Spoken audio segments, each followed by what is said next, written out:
వామ్మో! Gold rate ఏంటి ఇంత పెరిగిపోయింది? అసలు మనలాంటి మిడిల్ క్లాస్ వాళ్ళం కొనగలమా? నాకైతే గోల్డ్ కొనాలన్న ఆశ చచ్చిపోయింది ఆ రేట్ చూసి.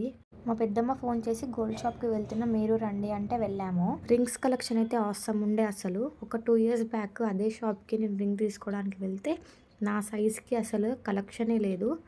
కానీ ఇప్పుడైతే చాలా బాగున్నాయి కలెక్షన్. సింగిల్ స్టోన్ రింగ్స్ అయితే ఆసమ్ ఉండే అసలు.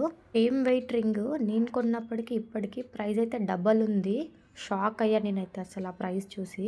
పాప మా హస్బెండ్ అయితే ఇలా ఆడుకుంటూ ఉన్నారు. మా పెద్దమ్మ వాళ్ళ మనవరాలకి గోల్డ్ తీసుకుంటా అంటే వెళ్ళాము. రింగ్స్ అయితే బాగున్నాయి కానీ సైజు ఉన్నవేమో ఆమెకు నచ్చట్లేదు, ఆమెకు నచ్చినవేమో సైజ్ దొరకలేదు. ఇంకా మేము షాపింగ్ చేస్తూ ఉంటే కాఫీ తెచ్చిచ్చారు. ఇంకా రిలాక్స్గా కాఫీ తాగేసి మళ్ళీ షాపింగ్ కంటిన్యూ చేసాము. తనైతే బ్యాంగిల్స్ చూసింది, బ్యాంగిల్స్ కలెక్షన్ కూడా చాలా బాగుండే. ఇంకా మా పాప ఏడుస్తూ ఉంటే మా పాప ఏడుపు చూడలేక వాళ్ళు బెలూన్ ఇచ్చారు. ఫైనల్గా షాపింగ్ కంప్లీట్ చేసుకొని ఎలాగో డిన్నర్ టైం అయిందనేసి మేము రెగ్యులర్గా తినే టిఫిన్ సెంటర్ దగ్గరికి వెళ్ళి టిఫిన్ తినేసి వెళ్ళాము. దోశ అయితే సూపర్ ఉండే.